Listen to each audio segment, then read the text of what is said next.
राजस्थान में जब जब भारतीय जनता पार्टी की सरकार सत्ता में आई तब तब इतिहास गवाह है कि किसानों ने लगातार आंदोलन किए और सिर्फ इसलिए किए कि उन्हें उनके हिस्से का उन्हें के हक का सिंचाई का पानी चाहिए था। लेकिन बदले में उन्हें क्या मिला?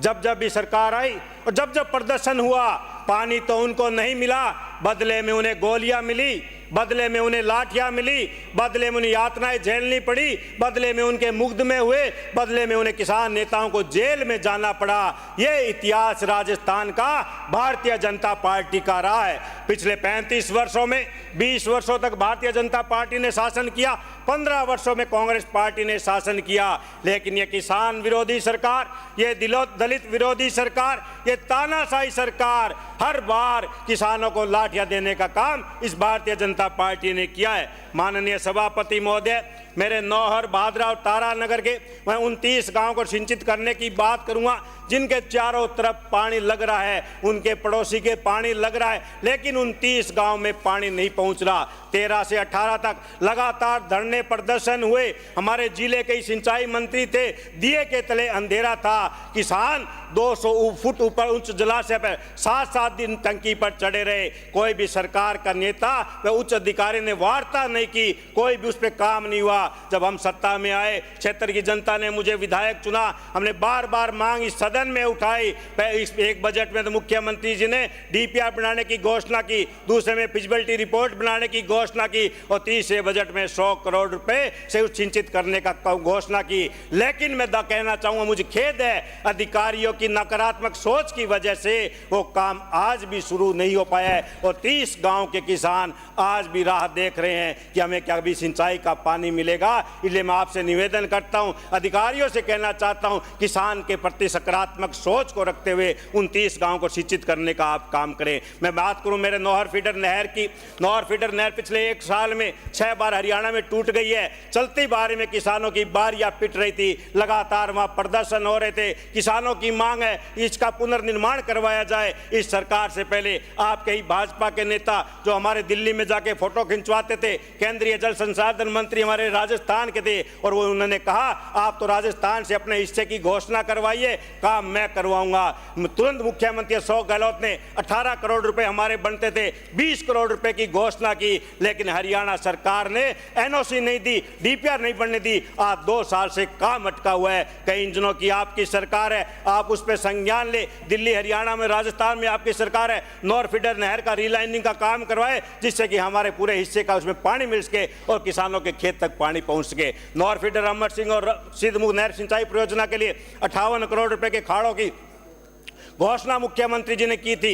वित्तीय व प्रशासनिक स्वीकृतियां भी निकल चुकी थी, लेकिन ये किसान विरोधी सरकार बनने के साथ ही उस वित्तीय स्वीकृति पर रोक लगा दी, जबकि उसकी निविदा भी आमंत्रित हो चुकी थी। माननीय सभापति महोदय, हमारे साथी तो कहते हैं इन्होंने घोषणा की, हमने तो काम करके दिखाया। मैं मंत्री महोदय से कहना चाहूंगा, आपने मात्र 13 करोड़ की उसमें स्वीकृति जारी करवाई है, शेष 45 करोड़ रुपए की खाड़ों की भी स्वीकृति कराए और उसके अलावा भी हमें 60 करोड़ रुपए की और आवश्यकता है, जिससे कि वो पुनर्निर्माण खाड़ों का होगा तो किसानों के खेत तक पानी पहुंचेगा। मैं बात करूंगा अमर सिंह ब्रांच के, मेरे नहर के, क्योंकि मेरा नौर विधानसभा क्षेत्र के काश्तकार टेल पर निवास करते हैं और टेल पे सबसे ज्यादा मार उन पे पड़ती है। आज उस अमर सिंह ब्रांच की मोगे साइज से बड़े लगे हुए हैं, उनकी भी निविदा आवंटित कर दी गई थी, लेकिन आज तक मोगे सही नहीं हुए, जिसके वजह से मुड में और जो प्रथम में है वो किसान 2 बार 3 बार पानी ले रहे हैं और मेरे किसान को अंतिम छोर पे पानी नहीं मिल रहा। मैं बात करूंगा सिद्धमुख नहर सिंचाई परियोजना की, जो हरियाणा वाया भादरा होकर नौर में पानी पहुंचता है।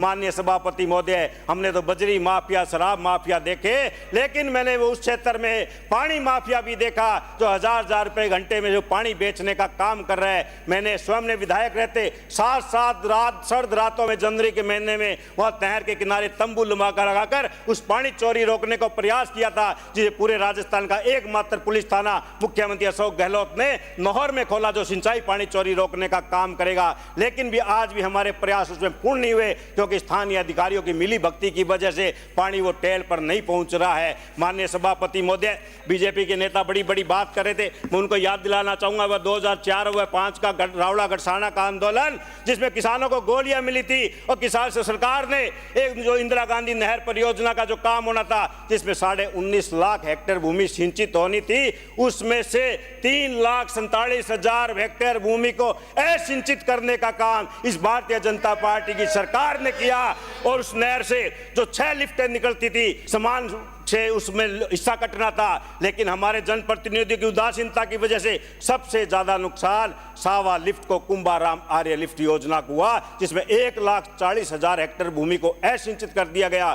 सुई ब्रांच सब निर्माण हो रहा था, 19 उसमें सब माइनर बनने थे, मात्र 4 माइनरों का निर्माण हुआ, 15 माइनरों का निर्माण आज भी अधूरा है। किसान वो देख रहा है, उसमें नौहर के भी है, तारानगर के भी है, लूणकटसर की भी है। ये भी मैं आपसे मांग करूंगा माननीय सभापति महोदय, आगे तो आप जो मुंगेरी लाल के सीन सपने राजस्थान की जनता को दिखा रहे हैं, यमुना जल समझौता के अनुसार दिखा रहे हैं कि पानी लेकर आएंगे, लेकिन जो हमारा मौजूदा जो सिंचाई का तंत्र है उसे तो हम मजबूत कीजिए। ये सिर्फ और सिर्फ अधिकारियों की नकारात्मक सोच की वजह से, क्योंकि हम और आप तो बदलते रहते हैं, लेकिन वो जो दीर्घा में बैठे हैं वो स्थायी होते हैं, वो नहीं चाहते किसानों को पानी मिले। आज वो कहते पानी नहीं। पिछले 20 वर्षों में देखिए कितने नेशनल हाईवे बने, कितने स्टेट हाईवे बने, कितने उद्योग धंधे लगे, कितने कॉलोनियों की आबादी बसी है, सिंचित भूमि कम होती जा रही है, फिर भी पानी किसानों को क्यों नहीं मिल रहा। मैं आपके माध्यम से कहना चाहता हूं, अधिकारियों को सकारात्मक सोच रखनी होगी किसान के प्रति, जिससे कि हम उनके हिस्से का पानी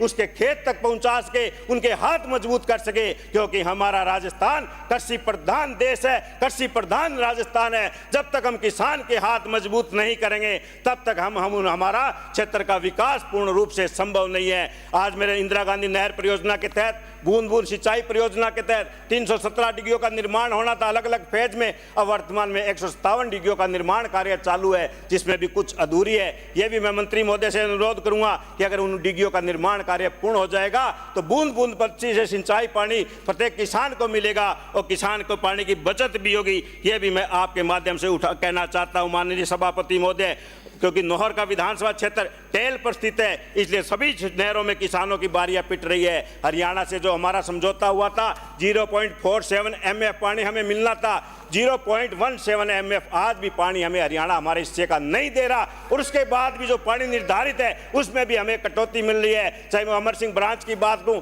चाहे वो सिद्धमुख नहर सिंचाई परियोजना की बात करूं, चाहे वह नॉर्थ फीडर नहर की बात करूं, आप तो कई इंजनों की सरकार है, दिल्ली तक आपकी सरकार है, फिर आप अपने यहाँ पानी क्यों नहीं ले रहे? क्यों आपको पड़ोसी राज्य आंखें दिखा रहे हैं? क्यों पड़ोसी राज्य हमारे हिस्से का पानी बरत रहे हैं? ये आपको सोचना होगा, सामूहिक रूप से सोचना होगा कि जिससे कि हमारे हिस्से का हम पानी लेकर आए और किसानों के खेत तक हम पानी पहुंचाने का काम करें। ये माननीय सभापति महोदय, आपके माध्यम से मेरा सरकार का एक एटा सिंहासन माइनर की भी निर्माण लंबे समय से चल रही है, धरना प्रदर्शन आंदोलन भी बहुत हुए। इंदिरा गांधी नहर परियोजना के सबसे समीप का क्षेत्र होने के बावजूद भी उन्हें पानी नहीं मिल रहा। आप एक सकारात्मक सोच के साथ उसकी भी DPR बनाए और उसको भी पानी देने का काम आप माननीय सभा को करें। एक पेयजल की मैं बात करूं, मेरे नौर विधानसभा क्षेत्र में माननीय मंत्री महोदय बेटे 30 गांव आज भी ऐसे वंचित हैं जो जल जीवन मिशन में घर घर पेयजल योजना के तहत उनके कनेक्शन नहीं हुए।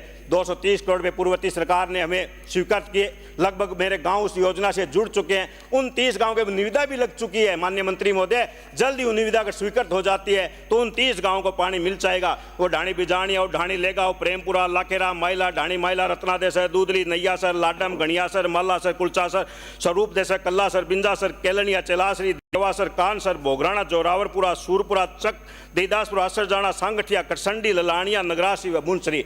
इसके अलावा हजारों ढाणियां भी ऐसी वंचित है जहां आज भी पेयजल नहीं पहुंचा है। आज़ादी के 75 साल बाद भी अगर हम प्रत्येक घर तक पानी नहीं पहुंचा पा रहे हैं तो ये हमारी नाकामी है। माननीय मंत्री महोदय से यह भी मैं निवेदन करूंगा कि प्रत्येक घर तक पानी पहुंचाने के लिए आप प्रयास करें। और इस सर्दी के मौसम में तो पानी नहीं पहुंच रहा, इसकी वजह है कि हमारे डिपार्टमेंट में कर्मचारियों की कमी हो गई है। आज न तो लीकेज निकालने वाले कर्मचारी है, न बाल खोलने वाले कर्मचारी है, न जो उच्च जलाशय का निर्माण हुआ है उन टंकियों की मॉनिटरिंग की जा रही है, जिससे कि प्रेशर से पानी नहीं पहुंचता और टेल पे जो स्थित रहते हैं, ऊंचाई पे जो घर वाले हैं, वहां तक पानी नहीं पहुंच रहा। हमें इसमें तकनीकी कर्मचारियों की भर्ती करनी होगी, मॉनिटरिंग हमें करनी होगी, और जो जहां जहां भी कमियां रही है आप जांच करवा के उनको भी दुरुस्त करें, जिससे कि हम प्रत्येक घर तक उससे पानी पीना पहुंचाने का काम करें।